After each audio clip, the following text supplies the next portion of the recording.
ஆசீர்வாதம் ஆசீர்வாதம் ஆசீர்வாதம். வீட்டை கட்டுகிறோம், மற்ற காரியங்களை கட்டுகிறோம், பொருட்களை வாங்குகிறோம், வசதிகளை விரிவுபடுத்திக் கொண்டே போகிறோம். அது வேண்டும் இது வேண்டும் என்று ஒரு மளிகை கடை லிஸ்டை போல நான் லிஸ்ட் கொடுக்கிறோம். பரிதாபமான நிலைமைக்கு போய் கொண்டிருக்கிறோம். ஆத்ம பாரத்தை குறித்து யாரும் பேசுவது கிடையாது. எத்தனை பிள்ளைகள் கண்மனாக அழிந்து கொண்டிருக்கிறார்கள். எத்தனை பிள்ளைகள் திருச்சபையின் திட்டத்திற்கு விரோதமாக திருச்சபையில தேவன் வைத்திருக்கிற நோக்கத்தை அறியாமல் எத்தனை குடும்பங்கள் சிதறடிக்கப்பட்டிருக்கிறது. எதற்காக தேவன் ஆலயத்தை கொடுத்தார்? எதற்காக இந்த ஆலயத்தில் இந்த பொறுப்பாளர்களை வைத்தார்? எதற்காக இந்த ஆலயத்தில் உறுப்பினர்களை வைத்திருக்கிறார்? எதற்காக இந்த இடத்தில் அவரை கொண்டு வந்திருக்கிறார்? உங்கள் ஆசீர்வாதத்துக்காக மட்டுமல்ல, என் தேவனுடைய ராஜ்யத்தின் விரிவாக்கத்திற்காக. எத்தனை ஜனங்களிடம் வலதுகை இடதுகைக்கு வித்தியாசம் தெரியாமல் என்ன செய்கிறோம் என்று தெரியாமல் நிச்சயத்தை குறித்து நம்பிக்கையற்றவர்களா பாவத்திலும் சாபத்திலும் வாழ்ந்து கொண்டு தன் இஷ்டப்படிய தங்களை கெடுத்துக் கொண்டு வாழ்ந்து கொண்டிருக்க அவருக்கு யார் இயேசுவை பற்றி சொல்லுவார்கள்? அவர் மரணத்திற்கு பிறகு அவருடைய வாழ்க்கைக்கு யார் உத்தரவாதம் கொடுக்க முடியும்? உங்களை பார்த்து கர்த்தர் கேட்கிறார். உங்களை பார்த்து கேட்கிறார். எத்தனை நண்பர்கள் பெயர்களோட பழகிறீர்கள், எத்தனை குடும்பத்தாரோட பழகிறீர்கள், இயேசு அறியாத குடும்பத்தார் என்றாவது இயேசுவை காண்பித்திருக்கிறீர்களா? என்றாவது இயேசுக்கு சொல்லியிருக்கிறீர்களா? அல்லாத எங்கள் ஆலயத்திற்கு வாருங்கள், உங்கள் பிரச்சனை மாறும், இயேசுவிடம் மாறுங்கள், இயேசு உங்களை மாற்றுவார், உங்களை தேற்றுவார், உங்களுக்கு ரத்தத்தை சிந்தி இருக்கிறார் சொல்லியிருக்கீங்களா? என் அன்பு வாலிப பிள்ளைகளே, உன் ஃப்ரெண்டோட ஒரு இடத்துல தியேட்டர்ல டிக்கெட்டை புக் பண்ணி கூட்டாளி தைரியம் கேட்பான் வைக்கலாம, புது படம் ரிலீஸ் ஆயிடுச்சு நீ வரியான்னு சொல்லி. ஆனா என்னைக்காவது எங்க சர்ச்சில் ஒரு மீட்டிங் நடக்குது, இங்க கூட்டம் நடக்குது, கூப்பிட மாட்டோம், வெட்கமா இருக்கும்போது. What Bible says, நீ வெட்கப்பட்டால் உன்னால் தேவன் வெட்கப்படுவாராம். உன்னை குறித்து மரணம் கொடுமையானது. இரண்டாம் மரணத்தில் யாரும் பங்கடையக்கூடாது. அது நிச்சய மரணம், நிச்சய ஆக்கினை என்று வேதம் சொல்லுகிறது. ஆனால் முதலாம் உயிர்த்தெழுதலை பங்குள்ளவர்கள் பாக்கியவான்கள். முதலாம் உயிர்த்தெழுதலை தேவனோடு எழுந்திருக்கிறவர்கள். இரண்டாம் மரணத்துக்கு மேல ஜெயத்தை எடுத்துக்கோங்க. மரணம் இல்லை, மரணத்துக்குள் கொண்டு போகாதான். எல்லாருக்கும் இருக்கக்கூடிய ஒரு எச்சரிக்கையாக வருகிறது. இதை கேட்டுக்கொண்டு ஒவ்வொருவருக்கும் அவருடைய சமூகத்திலிருந்து ஆண்டவர் எனக்கு கொடுத்த வார்த்தையை சொல்லுகிறேன். முதலாம் உயிர்த்தெழுதலை பங்குள்ளவர்களாய் மாற வேண்டும் என்று கர்த்தர் விரும்புகிறார். இது கிருபையின் நாட்கள், வாசல்கள் திறந்திருக்கிறது. இந்த நாட்கள் பூட்டப்படுகிற ஒரு காலம் வருகிறது. யோசித்து பாருங்கள், கடைசி நாட்கள். இனி காலம் சொல்லாது. உங்களுடைய வாழ்க்கையின் காரியங்களை கொஞ்சம் சீர்திருத்தி பாருங்கள். எத்தனை நாட்கள் மாய்மாலமாய் வாழ்ந்து கொண்டிருப்போம். எத்தனை நாட்கள் நம்முடைய காரியத்துக்கு ஜெபித்துக் கொண்டிருப்போம். அப்படித்தான் ஜெபித்தாலும் அப்படித்தான் காரியங்கள் செய்தாலும் எத்தனை நாட்கள் தான் வாழப்போகிறோம். ஒரு வீட்டிற்கு என்னை அழைத்து சென்றார்கள். ஏன் மனைவி இறந்து போய்விட்டார், கணவன் ரொம்ப உடைந்து போனதா என்னை அழைத்து சென்றார்கள். நான் வேதத்தை தூக்கிக் கொண்டு ஜெபிக்க போனேன், ஆறுதல் படுத்தலாம் என்று சொன்னேன். மனைவி ஒரு ஆசிரியை, கணவன் பிசினஸ் மேன், கர்த்தருடைய குடும்பம், குழந்தைகள் கிடையாது. ஒரு 45-50 இயர்ஸ் இருக்கும். நான் போன உடனே கதவை தட்டின இன்னொரு நண்பர், அவர் எனக்கு யார் என்று தெரியாது. அந்த மனைவியை இழந்து போன சகோதரனுடைய ஃப்ரெண்ட் என்னை கூட்டிட்டு போனாரு. கதவை தட்டினோடனே அந்த பைபிள் என் கையில இருந்துச்சு, திறந்து பார்த்தாரு. நேரம் வெளியே வந்துட்டு கதவை சாத்திட்டாரு. உள்ள போய் கதவை சாத்தினாலும் பரவாயில்ல, கதவை சாத்திட்டு எங்களை வீட்டுக்குள்ள போகணும், வெளியில பாட்டிட்டாருங்க. எதுக்கு வந்திருக்கீங்க அப்படின்னாருங்க. அப்படியே ஜபிக்கிறேன். பைபிளை பார்த்தோன்னே ஊழியக்காரங்க தானே, கோட் போங்க அப்படின்னாரு. என் ஃப்ரெண்டுக்கு ஒண்ணுமே புரியல. கொஞ்சம் இருங்கண்ணே போச்சலையா, எனக்கு எந்த ஜபமும் வேண்டாம், ஒரு மண்ணாங்கட்டியும் வேண்டாம், தேவையில்லை இந்த ஆண்டவரே. திரும்ப ஒரு 10 நிமிஷம் வேதனைகளை கொட்டி தீர்த்து ஆண்டவர் திட்டி தீர்த்திருப்பாரு. கடைசியாக நேராக எல்லாம் முடிச்சுட்டு சொன்னாரு, எங்க இந்த ஆண்டவர் இரக்கமுள்ளவருங்கிறீங்க, தப்பு பண்ண மாட்டாருங்கிறீங்க, நீதி செய்வாருங்கிறீங்க, என் ஒய்ஃபை எடுத்தது தப்புங்க, அவர் கொண்டது தப்புங்க, அவ செத்துக்க கூடாதுங்க. அவரே சொல்றாரு, நான் இன்னொரு பெண்ணோட வாழ்ந்துட்டு இருக்கிறேன், குடிக்கிறேன், இஷ்டப்படி பிசினஸ்ல கொள்ளையடிக்கிறேன், எல்லாம் பண்றேன், நான் தான் சாபனம். என் ஒய்ஃபு துரோகம் பண்ணாதவா, எனக்கு உண்மையா இருக்கிறவா, ஊழியம் செய்யற சபையில சண்டே ஸ்கூல் எடுக்கிறா, வீட்டை பார்த்து அவ்வளவு பைபிள் வச்சு எல்லாருக்கும் கர்த்தர் அறியாத பைபிள் கொடுக்கிறா, நடந்து ஊழியத்தை செய்யறா. அது மட்டுமல்ல, நான் துரோகம் பண்ணி என்ன நேசிச்சு அவன் போட்டிருக்கிற எல்லாம் பிக்சட் டெபாசிட் எடுத்து பார்த்தேன், எல்லாம் என் பேர்ல போட்டு வச்சிருக்கிறா. அந்த ஆண்டவர் என்னதான் கொண்டு இருக்கணும், நான் தான் துரோகி, என் ஒய்ஃபை கொண்டு இருக்கக்கூடாது. பதில் சொல்ல அப்படின்னாரு.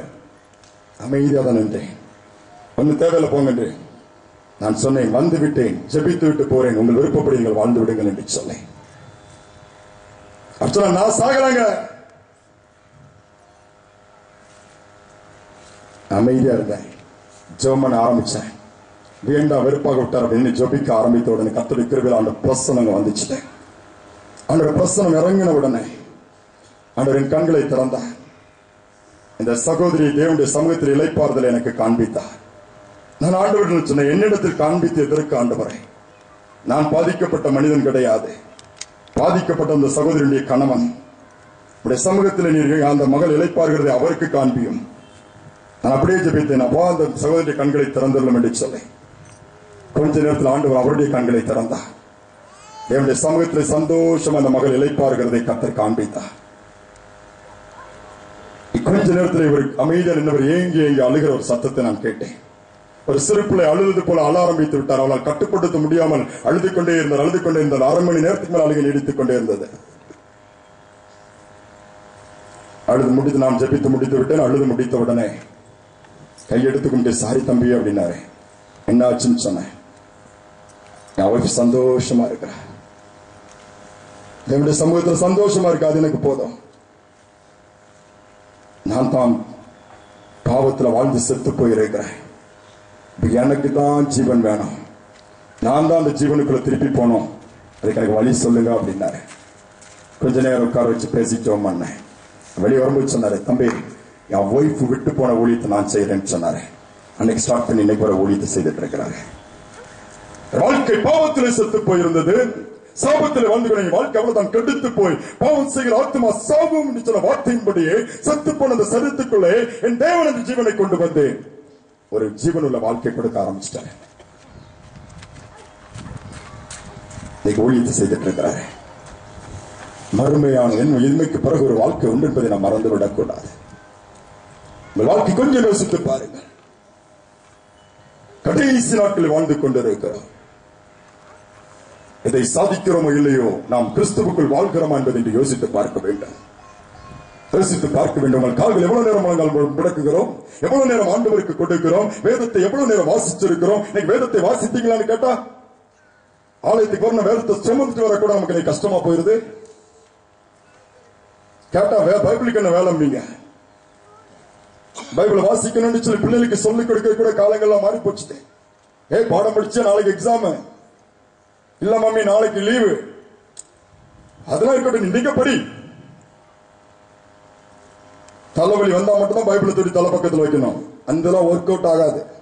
இன்னும் வேதத்தை நேசிக்கிறோமா, வாசிக்கிறோமா, கீழ்ப்படுகிறோமா, ஆண்டவரை பிரியப்படுத்துகிறோமா, ஆண்டவருடைய காரியத்துக்கு பிரியாரிட்டி கொடுக்கிறோமா? கேட்டால் சொல்லிவிடும். மத்தேயு 6:33 எல்லாரும் கண்ண மூடிட்டு சொல்லுவோம். முதலாவது தேவனுடைய ராஜ்யத்தையும் அவருடைய நீதியும் தேடுங்கள், அப்பொழுது இவைகள் எல்லாம் உங்களுக்கு கூட கிடப்புன்னு சொல்லி கூடி சத்தம் போட்டு பேசிடுவோம். எங்க பிரியாரிட்டி கொடுக்கிறோம்? யோசித்து பாருங்க. இன்னைக்கு கடைசி நாட்கள். முதலாம் உயிர்த்தெழுதலில் நாம் பங்குள்ளவர்களாய் மாற வேண்டும் என்று சொல்லி கர்த்தர் விரும்புகிறார். அப்பொழுதுதான் அந்த உயிர்த்தெழுதலில் ஆவியானவர் நமக்குள் வந்துவிட்டால் அந்த முதலாம் மரணத்தை ஜெயிப்பதோடு மட்டுமல்ல, 2ஆம் மரணத்தை நாம் ஜெயித்து விடுவோம். மரணம் நம்மளை ரூல் பண்ண முடியாதுங்க, கிறிஸ்து ஜெயித்ததுனால. ஆண்டோட இயேசுடைய மரணம் குட் ஃப்ரைடே வந்து எல்லாம் கொண்டாடுவோம் சொல்லு. சாரி, எல்லாம் தியானிப்போம். மும்மணி ஆராதனை. பூ வைக்க மாட்டாங்க, கறி இருக்காது, எல்லாம் இருக்காது. ஈஸ்டர் அன்னைக்கு 40 நாளுக்கு சேர்த்து பூ தலையில வச்சிருவோம். அவ்வளவுதான். எல்லாம் ஈஸ்டர் அன்னைக்கு எங்கேயாவது மட்டன் சிக்கன் இல்லாம இருந்தா என்கிட்ட வந்து சொல்லுங்க. அப்படின்னு ஒரு சம்பிரதாயம் பிடிக்க வேண்டாம். எது வேண்டுங்கிறத ஆண்டவர் சொல்லுவார், ஆண்டு நடத்துவோம். அதுபடி நம்ம நடக்கணும். இந்த ஒரு 40 நாள் மட்டும் நாங்க பரிசுத்தமா இருப்போம். அதுக்கு பிறகு மீதி உள்ள 325 நாள் இஷ்டப்படி வாழ்வோம். அப்ப ஆண்டவருக்கு 40 நாள்ல வந்துடணும். இந்த மாதிரி சீசன்ல பரலோகத்துக்காக போயிடலாம். இதுதான் இன்னைக்கு நம்முடைய கணக்கு வழக்கெல்லாம் ஆண்டோட்ட இப்படிதான் போடுறோம். நோ, இது ஒர்க் அவுட் ஆகாது. ஆண்டோட்ட நிறைய பேர் கணக்கு போட்டுட்டு தாங்க இருக்கிறீங்க. வாலிபட்ட அடிக்கடி சொல்லுவேன், கால்குலேட் பண்ணாதான் உன் வாழ்க்கை. ஆண்டோட்ட கணக்கு போட்டு ஆண்டவர் இது இப்படி இருந்தா இது இப்படி ஆண்டவர் தான் நடத்துவார்னு கேள்விப்பட்டிருக்கேன். பைபிள்ல எல்லா வசனமும் அப்படிதான் இருக்குது. ஏசாயா 58:11 கர்த்தர் நித்தம் உன்னை நடத்துவார்னு சொல்லப்பட்டிருக்கிறது. சங்கீதம் 48:14 இந்த தேவன் என்றைக்கும் உள்ள சதா காலங்களிலும் உன்னுடைய தேவன் அவர் மரண பரியந்த உன்னை நடத்துவாரு. இன்னைக்கு நம்ம தான் நடத்துறோம். ஏசப்பா நீ கண்டிப்பா இங்க வரணும், என் கூட நீங்க தான் வந்து இதுதான் பண்ணணும், எனக்கு விரோதமா பேசிட்டான், வீட்டை நீ காலி பண்ணிட்டு தான் அங்க வரணும் திருப்பி. அவரை நடத்துகிற ஒரு காலத்துல தான் நீ பாக்குறோம். இல்லை, ஆண்டவர் நடத்தலுக்கு நம்ம விட்டு கொடுப்போம், அவன் நடத்துவா. இந்த சொல்லும்போது அவருடைய மரணத்தினால் மரணத்தின் அதிபதியை ஜெயித்தாராம். எபிரேயர்கள் நிருபத்தில் ஒரு வசனத்தை வாசிக்கலாம். எபிரேயர் 2ஆம் அதிகாரம் 14ஆம் வசனத்துல அழகாக சொல்லப்பட்டிருக்கிறது. இந்த மரணத்தை இயேசு ஏற்கனவே ஜெயித்தபடியினால் இயேசுவின் பிள்ளைகளாகிய நீங்களும் நானும் இந்த மரணத்தை ஜெயிக்க முடியும் என்பதை நீங்க மறந்துடாதீங்க. முடியும். வாசிக்க கேட்போம். ஆதலால் பிள்ளைகள் மாம்சத்தையும் இரத்தத்தையும் உடையவர்களாய் இருக்க அவரும் அவர்களைப் போல மாம்சத்தையும் இரத்தத்தையும் உடையவரானார். மரணத்துக்கு அதிகாரியாகிய பிசாசானவனை தமது மரணத்தினாலே அழிக்கும்படிக்கும் ஜீவ காலமெல்லாம் மரண பயத்தினாலே அடிமைத்தனத்திற்குள்ளானவர்கள் யாவரையும் விடுதலை பண்ணும்படிக்கும் அப்படியானார். மரணத்தின் அதிபதியாக பிசாசு தன்னுடைய மரணத்தினால் அழிக்கிறாருங்க. இயேசுவின் மரணத்தில் எவ்வளவு பெரிய ஆசீர்வாதம் வச்சிருக்கிறார் பாருங்க. இயேசு மரித்ததினால் மரணத்தின் கூறுகள் முடிக்கப்படுகிறது. மரணம் கிறிஸ்துவுக்குள் வாழ்கிறவங்க ஒன்றும் பண்ண முடியாது. அதான் சொல்லுகிறேன், நீ மரணத்தின் ஜீவனுக்குள் உன்னை கொண்டு போக விரும்புகிறேன். நீ மரித்துன் வாழ்க்கை அப்படி முடிந்து போகல, இன்னொரு வாழ்க்கை உண்டு, நித்தியமான வாழ்க்கை. No end, that endless life. அதை குறித்து என்னைக்கா நினைச்சிருக்கிறோமா? அதை தான் ஆண்டவர் உங்களுக்கு சொல்ல விரும்புகிறார். குடும்பமாக போனுங்க, இல்லைன்னா அந்த ஐஸ்வர்யமான நினைச்சுக்குங்க. ஒரு நாள் உங்க பிள்ளைகளை குறிச்ச பாரம் அங்க போயிட்டு வரக்கூடாது. ஐயோ என் பிள்ளைங்க இருக்குத ஊர்ல நாங்க வந்து மாட்டிக்கிட்டேன்னு போய் சொல்லக்கூடாது. எல்லாரும் பரலோகத்துல இருக்கணும், எல்லாரும் அவருடைய சமூகத்துல இருக்கணும். அதுதான் நீங்க ஆண்டவர் எதிர்பார்க்கிறார். ஆண்டவர் குடும்பத்தை விரும்புகிறவர், குடும்பத்தை ஆசீர்வதிக்கிறவர், குடும்பத்திலே உலாவுகிறவர் என்பதை நாம் மறந்துவிடக் கூடாது. ஒரு தீர்மானம் எடுங்கள், தீர்மானம் எடுங்கள். இளையகுமாரனை குறித்து வேதத்திலே வாசிக்கலாம். லூக்காவின் சுவிசேஷம் 15ஆம் அதிகாரம் 24ஆம் வசனத்தை வாசிக்க கேட்போம். லூக்கா 15:24 அந்த தகப்பன் என்ன சொல்லுகிறார்? என் குமாரனாகிய இவன் மரித்தான், திரும்பவும் உயிர்த்தான், காணாமற் போனான், திரும்பவும் காணப்பட்டான் என்றான். அப்படியே அவர்கள் சந்தோஷப்பட தொடங்கினார். பாருங்கள், இந்த இளையகுமாரனை குறித்து நல்லாவே தெரியும். அவன் மரிச்சிட்டான்னு சொல்லி தகப்பன் சொல்றான். மரித்தான், திரும்பவும் உயிர்த்தான். மரணத்தின் ஒரு ஜீவனுக்குள்ள ஒரு வழி அங்க திறக்குது பாருங்க. ஜீவனுக்குள்ள ஒரு வழியை உண்டாக்குகிறான். ஏன்? பாவம் செய்தான், சாபமா மாறி பன்னிக்கூட்டத்தோடு உட்கார்ந்து இருந்தான். அவன் கண்ணு தெரிவிக்கப்படல. புத்தி வந்த உடனே தகப்ப வீட்டை நினைக்கிறான். கிருபையின் காலம் இருந்தபடி நான் எந்திரிச்சு தகப்பன் கிட்ட வந்துட்டான். அந்த தகப்பன் சொல்லுகிறான், அவன் சகோதரன் சிற்பி குத்தி காமிக்கிறான். இவன் எல்லாம் சொத்தை அழிச்சிட்டு போன வீட்டுல சேர்த்துட்டீங்களே. தகப்பன் பையனை பார்த்து சொல்லுகிறான், மூத்த பையனை பார்த்து, என் மகன் பா மறிச்சிட்டான்பா, உயிரோடு வந்துட்டான். காணாம போனான், கண்டுபிடிச்சாச்சு, சந்தோஷப்பட. ஒரு ஜீவன் இந்த வாழ்க்கை இருக்கிறது. உங்க வாழ்க்கை எங்காவது பாவத்துல மறிச்சு போயிருக்கலாம், சாபத்துல மறிச்சு போயிருக்கலாம், ஒரு சரீரங்களின் வியாதி அதனால் வந்திருக்கலாம், செத்துக் கொண்டிருக்கலாம். இந்த கூட்டம் முடிவதற்குள்ளே இந்த சரீரத்துக்குள்ளே கர்த்தர் தன்னுடைய ஜீவனை, தன்னுடைய சுகத்தை, தன்னுடைய பலத்தை, தன்னுடைய வல்லமை வைக்க போகிறார். ஏன்? நீங்கள் எஞ்சி இருக்கிற நாட்கள் வரை தேவன் எத்தனை நாட்கள் உலகத்தில் உங்களை வைத்திருக்கிறாரோ அத்தனை நாட்கள் வல்லமையுள்ள சாட்சியாய் வாழ்ந்து பிடிக்கும்படியா, ஓடும்படியா. நோஞ்சானா இருந்து வேதனையோடு சாகண்டாண்டு விரும்பலங்க. சுகத்தை விரும்புகிற தேவன் நம்முடைய தேவன். ஏசாயா 53:5 தான் சொல்ற, தழும்புகளால் குணமானீர்கள் என்று சொல்ல. தழும்புகள் இன்றும் குணமாக்க வல்லமை கொடுத்துக் கொண்டே இருக்கிறது. கடைசி நாட்கள் வாழ்ந்து கொண்டிருக்கிறபடியினால் இங்கே சுகத்தோடு ஆண்டவருக்காய் வாழ வேண்டும், இயேசுவுக்குள் வாழ வேண்டும், கிறிஸ்துவுக்குள் வாழ்கிற ஒரு வாழ்க்கை தேவன் ஏற்படுத்தி இருக்கிறார். உலகத்திற்காக அல்ல, உலகத்தாருக்காக அல்ல, மற்ற காரியத்திற்காக அல்ல. In Christ, life in Christ. அதான் ஒரு எதிர்பார்க்கிறார். இந்த வாழ்க்கை நீங்க எப்படி எதற்காக வாழ்ந்துட்டு இருக்கிறீங்க? கொஞ்சம் யோசித்து பாருங்க, கொஞ்சம் யோசித்து பாருங்க. அழகாக சொல்லப்படுற இந்த இளையகுமாரன் திரும்ப வந்தான் சொல்லி வெளிப்படுத்தல் 3:2 நீங்க வாசித்து பாத்தீங்கன்னா அதுல ஒரு சபையை குறித்து சொல்லப்பட்டிருக்கிறது. வெளிப்படுத்தல் 3:2 வாசிக்கும் பொழுது, நீ விழித்துக் கொண்டு சாகிறதற்கு ஏதுவாய் இருக்கிறவர்களை ஸ்திரப்படுத்து, சாகிறதற்கு ஏதுவாய் இருக்கிறவர்களை ஸ்திரப்படுத்து, உன் கிரியைகள் தேவனுக்கு முன் நிறைவுள்ளவைகளாக நான் காணவில்லை, நிறைவுள்ளவளாய் காணவில்லை. ஆகையால் நீ கேட்டு பெற்றுக்கொண்ட வகையை நினைவு கூர்ந்து அதை கை கொண்டு மனம் திரும்பு. போதும். பார்க்கும் பொழுது செத்து போன நிலைமையில் இருக்கிறதை கர்த்தர் காண்பிக்கிறார். மரித்த நிலைமையில் உயிர்ப்பிக்கப்பட வேண்டும் என்று கர்த்தர் விரும்புகிறார். உங்கள் வாழ்க்கையில் எந்த பகுதி மரித்து போயிருக்கிறது, எந்த பகுதியில் சோர்ந்து போயிருக்கிறீர்கள், எந்த பகுதியில் நம்பிக்கை இழந்து போயிருக்கிறீர்கள், எந்த பகுதியில் மீண்டும் அந்த உயிர் மீட்சி இல்லை. பிகினிங் ரொம்ப நல்லா இருக்கும் ரட்சிக்கப்பட்ட உடனே. எப்பவும் பாருங்களேன், பெரியவங்கனாலும் சரி சின்னவங்கனாலும் சரி பைபிளும் கையுமா தான் இருப்பாங்க. வாலிப பிள்ளை நிறைய நான் பார்த்திருக்கேன். ஐயோ ஆண்டவர் தொட்ட போற அதுல இருக்க சந்தோஷத்துக்கு கணக்கே கிடையாது. எப்ப பார்த்தாலும் ஸ்தோத்திரம் ஸ்தோத்திரம் ஸ்தோத்திரம். எதை எடுத்தாலும் சரி ஐயோ டிவி சீரியல் பார்க்க கூடாது, கண்ணை பொத்திக்கிறது காதை பொத்திக்கிறது இதெல்லாம் பார்க்க மாட்டேன், இதெல்லாம் எனக்கு வராது, ஐயோ பாவம் பாவம் பாவம்ட்டு நல்லாதான் இருக்கும். அது கடைசி வரை போனமே அதே கை கேஸ் பைபிளும் கையும் வச்சுட்டு மொபைலும் கையுமா மாறிடும். இது மாய்மாலமான வாழ்க்கை. இதே ஆண்டவர் விரும்புவதில்லை. பிகினிங் எப்படி இருக்குது, எண்ட் அது வரை ஓடு. கர்த்தர் பலன் கொடுப்பா, உதவி செய்வார் உனக்கு. ஜீவனை நீ பெற்றுக்கொள்ள முடியும். அதுதான் ஆண்டவர் எதிர்பார்க்கிறாரு. இந்த ஜீவன் எங்க இருக்கிறது சொல்லி இப்ப நான் எப்படி பெற்றுக்கொள்ளாங்கிறத உங்களுக்கு நான் சொல்ல போறேன். ரெண்டு விதமான மரணத்தை குறித்து சொன்ன. ஒரு மரணத்துக்கு பிறகு ஒரு வாழ்க்கை இருக்குது. அதுக்கு பிறகு போய் நம்ம தேட முடியாது. அதை முன்னாடியே நம்ம ரெடியாகிக்கிட்டான் தான், வேற வழி கிடையாது. முன்னாடியே ரெடியாகணும். என்ன பண்ணணும்? கிறிஸ்துவுக்குள்ள வாழணும். ஒரு வார்த்தை இருக்கு, வாசிக்கலாமா? 1 யோவான் 5:12 வாசிக்க கேட்போம். குமாரனை உடையவன், குமாரை உடையவன், ஜீவனை உடையவன், ஜீவனை உடையவன். தேவனுடைய குமாரன் இல்லாதவன், தேவனுடைய குமாரன் இல்லாதவன், ஜீவன் இல்லாதவன், ஜீவன் இல்லாதவன். கலாத்தியர் 4:6 வாசிக்க கேட்கலாம். மேலும் மேலும் நீங்கள் புத்திரராய் இருக்கிறபடியினால் அப்பா பிதாவே என்று கூப்பிடத்தக்கதாக தேவன் தமது குமாரனுடைய ஆவியை உங்கள் இருதயங்களில் அனுப்பினார்.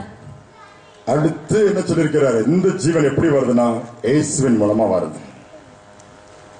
இயேசு நமக்கு ஜீவனை கொடுத்தது நாம் ஜீவன் உள்ளவர்களாய் மாறும்படியாகத்தான். இயேசு நமக்கு ஜீவனை கொடுக்கிறார், ஜீவன் உள்ளவர்களாய் மாறும்படியா. அந்த குமாரின் ஆவின் அடுத்த சொல்லப்பட்டிருக்கிறது. அதான் பரிசுத்த ஆவியானவர். எந்த காலத்துல எப்போ எதற்காக வாழ்ந்துட்டு இருக்கிறோம்? அந்த காலங்களை கொஞ்சம் நேரத்தில் நான் சொல்ல விரும்புறேன். பழைய ஏற்பாட்டு காலம் ஒன்று பிரிக்கலாம், இயேசுவின் காலம் என்று ஒன்று பிரிக்கலாம், பரிசுத்த ஆவியின் காலம் என்று ஒன்று பிரிக்கலாம். எபிரேயர் 1:1 நீங்கள் வாசித்து பார்ப்பீர்கள் என்று சொன்னால், பூர்வ நாட்களில் தேவன் பங்கு பங்காகவும் வகை வகையாகவும் தன் ஜனங்களுக்கு திருவள்ளம் பற்றினாராம், காரியங்களை வெளிப்படுத்தினார். ஆபிரகாமோடு பேசினாரு, அவரை வச்சு ஒரு சந்ததியை ஏற்படுத்தினாரு. யோசேப்புக்கு காரியங்களை வெளிப்படுத்தினாரு. இன்னும் வரிசையா எலியா, எலிசா, தாவீது நிறைய சொல்லிட்டே போலாம். அந்த ராஜாக்கள் மூலமா, நியாயாதிபதி மூலமா, தீர்க்கதரிசி மூலமா தேவன் தன்னுடைய திட்டத்தை செய்தார். நெக்ஸ்ட் ஏசாமி தன்னுடைய குமாரனை அனுப்பி 33 ஆண்டுகள் 3 வருஷம் ஊழியம் அழகா முடிச்சுட்டு மரணத்துக்கு ஒரு முடிவை கட்டிட்டு அவர் போயிட்டாரு. இப்ப யார் இருக்கிறா? இப்ப யார் இருக்கிறா? ஏசாமி என்ன சொன்னாரு? எல்லாம் முடிக்கீங்க, நீங்க இருக்கிறதே உங்களுக்கு இப்ப சந்தேகமாகி போச்சு. இங்கதான் எங்க இருக்கீங்க? ஹல்லேலூயா. இங்கதானே இருக்கிறீங்க. இங்க இருக்கிறவங்க மட்டும் நாங்க இருக்கிற நினைவா கரெக்டா இருக்கணும். ஒரு ஹல்லேலூயா சொல்லுவாங்க. ஹல்லேலூயா. இது போதும். யோவான் எழுதிய சுவிசேஷம் 16 அதிகாரம் 7 வசனத்தை வாசிக்க கேட்போம். யோவான் 16:7. நான் உங்களுக்கு உண்மையை சொல்லுகிறேன், நான் போகிறது உங்களுக்கு பிரயோஜனமாய் இருக்கும். நான் போகாதிருந்தால் தேற்றரவாளன் உங்களிடத்தில் வரார். நான் போவேனையாகில் அவரை உங்களிடத்திற்கு அனுப்புவேன். உண்மையை சொல்றேன் சாமி சொல்றாரு இந்த இடத்துல. நான் போகலன்னா தேற்றரவாளன் இப்ப எங்க ஏசா போனாரா போகலையா? அப்போ சொல்ல ஒரு பரத்துக்கு ஏறி போகும்போது என்ன பண்ணாங்க? கலிலேய மனுஷரே, ஏன் வானத்தை அப்படி அண்ணா வந்து பாக்குறீங்க? போறவனமா திருப்பி he will come back before that. அதுக்கு முன்னாடி உங்க வேலையை போய் செய்யுங்க, ஆண்டவர் சித்தத்தை செய்யுங்க, அனுப்பிட்டு தூதன் போயிடலாம். நான் போவேன், ஆனால் உங்களுக்கு நலமாக இருக்கும். ஒரு தேற்றரவாளனை அனுப்புவேன், உங்களோடு கூட இருப்பார் என்று சொல்லி வேதம் சொல்லுகிறது. இயேசு பரலோகத்தில் பிதாவின் வலது பாசத்துல போய் வீட்டிருக்கிறார்பா. இன்னைக்கு அவருடைய ஆவியாகிய பரிசுத்த ஆவியானவர் நம்ம மத்தியிலே கொடுக்கப்பட்டிருக்கிறார். நிறைய பேர் சொல்லுவாங்க, நான் ஏத்துக்க மாட்டேன். எப்படி தெரியுமா? சிஎஸ் சபையில ஆவியும் இல்ல, அனலும் இல்ல, செத்த சபைன்ட்டு. நான் சிஎஸ்ல பிறந்து, சிஎஸ்ல வளர்ந்து, சிஎஸ்ல ரட்சிக்கப்பட்டு, சிஎஸ்ல அபிஷேகம் பண்ணப்பட்டு, சிஎஸ்ல இப்ப பேசிட்டு இருக்கிறேன்.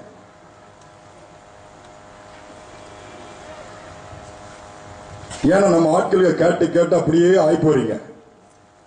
இங்க இருக்கிற ஆவியானவர் தேடுறது கிடையாது. பிதாவை எங்கும் தொழுது கொள்ளும் காலம் அது இப்ப வந்திருக்குது. அது ஆவியானவருடைய நாட்கள். அவர் ஏற்கனவே அனுப்பப்பட்டிருக்கிறார். இப்படி அவருடைய காலத்தில் வாழ்ந்து கொண்டிருக்கிறபடியினால் அந்த ஆவியானவர் வந்து எங்க தங்கி வரான்? ஏசாமிக்கு நினைப்ப மாத்தல மாதிரி என்ன சொல்றாங்க? லாசர் இறந்து போறான். சுகவீனமா இருக்கும் போது யோவான் 11ஆம் அதிகாரம் சொல்லுகிறது, ஏசு இன்னொரு கிராமத்தில் இருக்கிறார், ஆள் அனுப்புகிறார்கள். ஏசு அதை கேட்டுட்டு அமைதியா இருக்கிறார். அமைதியா இருந்துட்டு வரல. 4 days கழிச்சு வர்றாரு. லாசர் என்ன ஆயிட்டாரு? செத்து 4 நாள் ஆயிடுச்சு. அடக்கம் பண்ணியாச்சு, கல்லறை வச்சு கல்ல மூடியாச்சு. ஏசு வரும்போது ஊருக்கு வெளியே இருக்கும்போது நியூஸ் போது மாத்தாள் ஓடி வரா, அழுறா, இயேசுவே நீர் இங்க இருந்தால் என் சகோதரன் மரித்திருக்க மாட்டான், உன் சகோதரன் உயிரோடு எழுந்திருப்பான், ஜீவன் வரும்பா. எனக்கு தெரியும் ஆண்டவரே, உயிர்த்தெழுந்த நாளில் அம்மா உயிரோடு எத்திப்பான். ஏசாமி நிறுத்திட்டாரு, போ இதுக்கு மேல பேசினா உனக்கு தேராதுன்னு. அடுத்து அக்கா சகோதரி வாரா மரியாள், அவனும் ஆடுறான், இயேசுவே நீங்க எங்க இருந்தீங்கன்னா சகோதரன் செத்திருக்க மாட்டான். திருப்பி சொல்றாரு நடக்கல. சரி அவனை எங்க வச்சீங்க? கல்லறைக்கு கூட்டிட்டு போறாங்க. கல்லறைக்கு கூட்டிட்டு போய் கல்ல புரட்டுங்கிறாரு. என்ன சொல்றாங்க? 4 நாள் ஆயிட்டு நாரம். தப்புன்னு சொல்ல மாட்டேன். நம்ம மைண்ட் செட் அவ்வளவுதான் நம்ம வளர்ச்சி. பிள்ளைய கல்யாணம் கட்டி வீட்டுக்கு அனுப்பிட்டீங்க, பொம்பளை பிள்ளைய வச்சுக்கோங்க. ஒரு 7-8 மாசம் கன்சீவ் ஆயிருக்கிற வீட்டுக்கு பொங்கி போட்டு கூட்டிட்டு வாரீங்க. பேர் காலம் எப்படி சொல்லுவாங்க? இது தலைப்பிரசவம், கொஞ்சம் கஷ்டம். இது ஊர் உலகம் போய் சொல்லும். இது நம்ம கேட்டு நம்ம அம்மாவும் இந்த பாட்டை பாடுவாங்க. கவனமா இருந்துக்கோ, தலைப்பிரசவம் கொஞ்சம், இது வந்து கஷ்டம், இது ஒரு சாபம் சொல்லிட்டே இருப்பாங்க. சாவிதான் சாபம் ஆயிட்டான்னு சொன்னா அதெல்லாம் மண்டல ஏறாது. இவங்களுக்கு கண்மனால் இதே தான் தெரியும். பிள்ளை எப்படி பெத்து எடுக்க போறாலும் தெரியலையே, பயமா இருக்குதா, தலை திரும்புமா, கால் திரும்புமா, வால் திரும்புமான்னு தான் பேசிட்டே இருப்பாங்க. கடைசியில் ஒன்னும் திரும்பாது. இவங்க திருந்தவும் மாட்டாங்க. அதையே பாக்குறீங்க? ஆண்டவரை பாருங்க. ஏவாளுக்கு சாபம் வந்தது உண்மைதான், இல்லை என்று சொல்லவில்லை. அதே நேரத்தில் இந்த சாபத்தை மாற்றும்படியாக இயேசு சாபமானவர் சிலுவையிலே. என்றாவது அதை நினைத்திருக்கிறீர்களா? ஜீவனை கொடுத்திருக்கிறாரே, மரித்து போற நிலைமையில் இருந்தாலும் மரண கட்டுகள் இருந்தாலும் உடைத்து ஜீவனுக்குள் நடத்தும்படியா கிறிஸ்துவின் ஜீவன் இறங்கி இருக்கிறது. அதை பார்க்கவில்லையே. அறிக்கை பண்ணுங்க. எப்படி சொல்லணும் தெரியுமா? கற்ப வேதனை உனக்கு வராது. ஏசு அதை ஏற்றுட்டாரு. ஏற்கனவே ஏசு சாபமாகி விட்டார். No more pain. தைரியமா போனி குழந்தை பெத்து எடுத்துட்டு வருவான்னு சொல்லி. ஊழியத்தில் எங்களோட ஒரு தம்பி உண்டு. கல்யாணம் ஆயிடுச்சு, குழந்தை ஒய்ஃப் கன்சீவ் ஆனாங்க. இவன் தான் பார்த்தான். திடீர்னு நிறமாதம் வந்த உடனே வயிறு வலிக்குன்னு இருக்காங்க. ஹாஸ்பிட்டல் கூட்டிட்டு போனா அந்த தங்கச்சி எப்ப பார்த்தா என்ன சொல்லுவா? என்னடா அப்படிப்பா, என்னமா தைரியமா போமாம்பே, நான் சீக்கிரம் பெத்து போட்டு வந்துருவேன், ஒன்னும் பிரச்சனை இல்லை, ஏசாமி கூட இருக்கிறானே. Simply she is talking like that. இப்படிதான் பேசுவா. அடுத்து சொல்லுவா, நீதிமொழி 18:21 மரணமும் ஜீவன நாவலதான் இருக்கிறேன். நான் சொல்றேன், எனக்கு பெயின் கிடையாது, நான் ஏசப்பா பிள்ளை, எனக்கு சாபம் கிடையாது. அது ஏவாளோட முடிஞ்சு அவன் சந்ததியில போயிருக்கோம். நான் ஏசப்பாவுடைய சந்ததி, அவருடைய வித்து, அவருடைய ஆவி எனக்குள்ள இருக்குது, வராது. இவன் கொண்டு ஹாஸ்பிட்டல சேர்த்துட்டானே, ஒய்ஃபுக்கு இந்த மாதிரி பெயின் வந்திருக்குன்னு சேர்த்திருக்கிறேன் அப்படின்னு எனக்கு போன் பண்ணிட்டு, ஹாஸ்பிட்டல் சின்ன ஹாஸ்பிட்டல், பெரிய ஹைடெக் டெக்னாலஜி படி உள்ள ஹாஸ்பிட்டல் கிடையாது, சின்ன ஹாஸ்பிட்டல். இவன் என்ன பண்ணிருக்கான், இவன் போய் அந்த ஹாஸ்பிட்டல் ஒரு கேன் தண்ணி எடுத்துட்டு வாப்பா, தண்ணி வேணும்னு இருக்காங்க, ஒரு கேன் வாட்டர். இவன் பக்கத்துல எங்கேயோ போய் வாங்குறதுக்கு சைக்கிள் தூக்கிட்டு போயிருக்கான். போயிட்டு திருப்பி வரதுக்குள்ள குழந்தை பத்தி எடுத்து இந்த அம்மா உட்கார்ந்துட்டு இருக்கிறாங்களாம். ஏன்னா குழந்தை பிறந்துச்சுன்னா ஆம்பளை பிள்ளை அப்படின்னா எனக்கு அடுத்த ஒரு 1/2 மணி நேரம் கூட ஆகல. சரிடா சாயங்காலம் வந்து பாக்குறேன் அப்படின்னா, ரைட்னா அப்படின்னா. சாயங்காலம் ஹாஸ்பிட்டல் போனா அங்க தான் வீட்டுக்கு போயிட்டாங்க அப்படின்னாங்க. 3 பிள்ளை எப்படி பத்தி எடுத்தாப்புலங்க. கத்த நேரத்துல கூட்டிட்டு வந்திருப்பேன் இன்னைக்கு. நானு டைம் இல்ல. நாம பேசுறது தான், வாய் தான் நமக்கு கேடை. குடும்பத்தில் ஆசீர்வாதத்தெல்லாம் இடிக்கிறதெல்லாம் பேசி பேசி அழிச்சிருந்தோம். ஒரு காலத்துல நினைப்பு பொழப்பு கெடுத்துமாங்க. இப்ப நம்ம பேச்சுதான், வாய் தான் பொழப்பு கெடுத்துறது. மாற்றுங்கள் என்று ஜீவனுக்கு என்று அழைக்கப்பட்டவர் நீங்கள், மரணத்திற்கு அல்ல, நித்தியத்திற்கு அழைக்கப்பட்டவர் நீங்கள், நித்திய அக்கினிக்கு அல்ல, மரணத்திலிருந்து ஜீவனுக்குள் கற்றுக்கொண்டு போக விரும்புகிறார். லாசருவே வெளியே வா, அழுகி போயிட்டுங்கிறான். கல்ல தள்ளுங்கிறார். நீ தான் தள்ளணும் கல்ல. ஆண்டவர் ஸ்டோனை போட்டு போனா ஏசாமிட்டு கல்லறைக்கு ஸ்டோனை தள்ளுறதுக்கு ஆளை தேடிட்டு இருந்தா, தானே போச்சுது உயிரோடு எந்திக்கும் போதே. ஒரு ஈட்டி முழக்கம் பூமி எதிர்த்து கொண்டதுல எல்லாம் கிளம்பிடும். நம்மகிட்ட எதிர்பார்க்கிறாரு. வெளியே போனாரு. ஜீவனோட எந்திரிச்சு வந்தான். அதுக்கு பிறகு கூட அவன் மரணத்தை சந்திச்சான். அது நித்திய ஒரு விடுதல் என்று சொல்லல. ஆனாலும் இன்னைக்குள்ள நாட்கள் எப்படி ஆவியானவருடைய நாட்கள். அந்த இயேசு இன்னைக்கு இங்கே இருந்துட்டு இருந்தாருன்னா, குன்றத்தூர் சிஎஸ்சி சர்ச்சுக்கு ஏசாமி வந்திருக்கிறான்னா, ஈவன் கன்னியாகுமரி எண்டுல திருநெல்வேலி தூத்துக்குடியில இவங்க சொந்தக்காரங்க இருந்தாலும் யாரும் நடக்க முடியாதாங்க கூட்டிட்டு வந்துருவீங்க, கார அனுப்பியாது. ஏன் ஏசாமி எங்க ஊருக்கு வாரங்க இருக்காரு, எங்க சர்ச்சுக்கு அவர் வஸ்திரத்தை தொட்டா கூட போதும், என்ன நடக்கும்? அந்த நம்பிக்கை இருக்குல்ல. வஸ்திரத்தை தொட்டா சுகம் கிடைக்கும், அவர் கை வச்சா அப்படில நல்லா பிடிச்சிரும். அப்படித்தான் அவர் அப்பத்தையும் இதையும் கொடுத்தாங்கன்னா பெருக வச்சிரும், எல்லாம் தெரியும். அப்படிதான் இன்னும் அங்கே இருக்கிறோம், ஏசாமி காலத்திலே தான் இருக்கிறோம். 2000 வருஷத்துக்கு பின்னாடி தான் இருக்கிறோம். இந்த நாட்கள் அதே அற்புதத்தை அதே வல்லமையை உங்கள் மூலமாய் செய்யும்படியாய் ஆவியானவர் இருக்கிறார் என்பதை நாம் மறந்து விடுகிறோம். ஆவியானவர் உங்களோடு உங்களுக்குள் இருக்கும்படியாக கொடுக்கப்பட்டு இருக்கிறார். யாராக இருக்கலாம், உங்களுக்குள் தங்குகிற காலம் இதுதான் ஆசீர்வாதத்தின் காலம். 1 யோவான் 4:4 என்ன சொல்லுகிறது தெரியுமா? உலகத்தில் இருக்கிறவனிலும் எங்கேயோ இருக்கிறவர் பெரியவரா? உங்களுக்குள் இருக்கிறவர் பெரியவர். என்னைக்காவது உங்களுக்குள் இருக்கிற அந்த பெரியவரை பார்த்திருக்கீங்களா? அதான் பரிசுத்த ஆவியானவர். உங்களுக்குள்ள தங்கி இருப்பாராங்க, உங்களுக்குள்ள தங்கி இருப்பாரா? எதற்காக? உங்களுக்குள்ள அந்த ஆவி வரும்போது ஜீவன் உள்ளவர்களாக மாறிடுவீங்க. சரீரம் பலனுள்ளதாக மாறிடுது, ஒவ்வொரு அவயங்கள் பலனுள்ளதாக மாறிடுது. அதான் ஆவியானுடைய அன்னாயிண்டிங், அந்த அபிஷேகம் உங்களுக்கு வரும் பொழுது செத்து போற நிலைமையில இருக்கிற ஆவிக்குரிய வாழ்க்கையில செத்து ஒருவேளை கர்த்தருடைய காரியங்களை சோர்ந்து போயிருக்கவங்களா எந்திரிச்சிருவாங்க திருப்பி. சீஷலுக்கு அதுதான் நடந்தது. என்ன நடந்துச்சு? ஏசாமி நம்பி பின்னாடி வந்தாங்க, எல்லாத்தையும் படகு மீன் எல்லாத்தையும் விட்டுட்டு சிலுவைக்கு போன உடனே சோர்ந்து போயிட்டாங்க. ஐயோ நமக்கு இனி ஒர்க் அவுட் ஆகாது, வேலை நடக்காது, எல்லாம் தோல்வியில் முடிந்து விட்டது, இனி வாழ்ந்து பிரயோஜனம் இல்லை. நடந்தது என்ன தெரியுமா? பின்வாங்கி போயிட்டாங்க, பின்வாங்கி போயிட்டாங்க. கடைசியில் ஏசாமி என்ன சொன்னா? போய் உயிர்த்திருந்த பின்பு கூட அவர்களை போய் சந்திச்சு பார்த்தாரு. மீன் பிடிக்காதங்கடா, மனுஷனு பிடிங்க. ஏதாவது நடந்துச்சா? மாற்றங்களே இல்லை. பேதுரு திரும்ப எல்லாரும் கூட்டிட்டு போயிட்டான். தோமா சொல்லிட்டாரு, அவரை நான் கை வச்சு பார்த்தா தான்பா, நான் நம்ப முடியாது, சும்மா எல்லாம் கதை விடாதப்பா, ரீல் விடாதான்ட்டார் அவரு. நடந்தது என்ன தெரியுமா? ஏசாமி திருப்பி தோமாவை காமிக்கிறாரு. அப்பவும் இது பண்ணி மாற்றம் வரல. சொல்லிட்டாரு, வேதம் சொல்லுகிறது லூக்கா 24:49 அப்போஸ்தலர் 1:5 சொல்லுகிறது, அந்த உன்னத பலத்தில் நீ தரிப்பிக்கும் போடுவரை நீ எருசலேமில் இருப்ப, எங்கும் போகாத. உன்னால ஷைன் பண்ண முடியாது, பிரகாசிக்க முடியாது. நீ மரித்தோரோடு கூட இருக்கிறாய், நீ தூங்கிக் கொண்டு இருக்கிறாய், நீ விழித்தெழ வேண்டிய அவசியம் இருக்கிறது, அதை விட்டு எழுந்துள்ள வேண்டிய அவசியம் இருக்கிறது. அதனால் நீ எருசலேமில் இரு. எருசலேமில் இருக்கும்போது அப்போஸ்தலர் 2 சொல்லுது, வல்லமையான ஆவியானவர் உட்பிரவேசிக்கிறார். பயந்து போய் வீட்டை பூட்டிக்கிட்டு பயந்து போய் வாழ்க்கிற வாழ்க்கை, கதவை பூட்டிட்டு என்ன நடக்குமோ, நாளைக்கு என்ன நடக்குமோ, நம்மளை கொண்டுருவாங்களோ, சிறுவர் அறிஞ்சிருவாங்களோ, பயந்து அந்த சீஷருடைய வாழ்க்கையிலே என் தேவன் தன்னுடைய பரிசுத்தாவின் வல்லமை அனுப்பினபடியினாலே மரித்து போன நிலைமையிலே, செத்துக் கொண்டிருக்க நிலைமையிலே, நிம்மதியற்ற நிலைமையிலே முடிந்து விட்டது என்ற முடிவுக்கு நம்முடைய வாழ்க்கை புதுப்பிக்கப்பட்டு ஒரு புது பட்ட மரம் தளிக்கிறது போல, துளிர் விடுகிறது போல எழும்புறாங்க. அங்கே பேதுரு எந்திரிச்சு பிரசங்கிக்கிறான், ஜீவாதிபதியை நீங்கள் கொலை செய்தீர்கள், அவரை தேவன் மரித்தோரிலிருந்து உயிரோடு எழுப்பினார், மரணத்திலிருந்து ஜீவனுக்குள்ளே கொண்டு வந்தார், இந்த உயிரோடு இருக்கிறார், அதற்கு நாங்கள் சாட்சிகள். இயேசு ஜீவனோடு இருக்கிறத உங்களால் காண்பிக்க முடியுமா? உங்களுக்குள்ள அவர் இருந்தால் தான் காண்பிக்க முடியும், இல்ல நீங்க அவருக்குள் இருந்தால் தான் காண்பிக்க முடியும். இதுதான் கிறிஸ்தவ வாழ்க்கை, இதுதான் கிறிஸ்தவ வாழ்க்கை. கடைசி நாட்கள் வாழ்ந்து இருக்கிறோம். ஆண்டவர் உங்கள் மூலமான காரியங்களை செய்ய விரும்புகிறார். அந்த ஆவியானவர் ஒரு நாள் எடுத்துக் கொள்ளப்படுவார் என்று வேதம் சொல்லுகிறது. கிறிஸ்துவானவருக்கு கொடுக்கப்பட்ட ஊழியம் முடிந்தவுடனே 33 ஆண்டுகள் finished.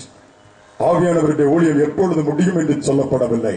அது முடியும் பொழுது மணவாளன் மத்திய வானத்தில் வந்து விடுவார். அப்பொழுது எக்காலம் தொனிக்கும். மரித்தவர்கள் கிறிஸ்துவுக்குள் ஏற்கனவே முன்பாக மரித்தவர்கள் உயிரோடு எழுந்திருப்பார்கள். உயிரோடு இருக்கிற நாம் அவருக்கு எதிர்கொண்டு போய் மத்திய வானத்தில் இணைந்து கொள்வோம். அதுக்கு போற ஆன்டி கிரைஸ்ட் அதெல்லாம் நாங்க போகவே இல்லை, அது நமக்கு தேவையில்லாதது. நம்ம மத்திய வானத்துக்கு போயிட்டோம், அது என்ன நடந்தா நமக்கு என்ன? கிடக்கிறவங்க என்ன பாடுபட்டு போட்டோம், அவங்களுக்கு அவ்வளவுதான், முடிஞ்சு போச்சு. அவங்க 2வது இதுக்கு போகக்கூடியவங்க. அது அவங்க அங்க நடக்குமோ அங்க நடக்குமோ அதெல்லாம் தேவையில்லை. இதுல உங்களுடைய கான்சென்ட்ரேஷன் இருக்கட்டும். முதல் உயிர்த்தெழுதலே அல்லது அப்படியே மறுரூபமாகிற ஒரு சூழ்நிலை நமக்குள் வரும் என்று சொன்னால் 2ஆம் மரணத்துக்கு மேலே அதிகாரம் கிடையாது. மரணமாய் ஒன்று செய்ய முடியாது. ஆண்டவரோடு கூட ஆளுகை செய்வோம். நித்திய காலமாய் நாம் வாழ்வோம்.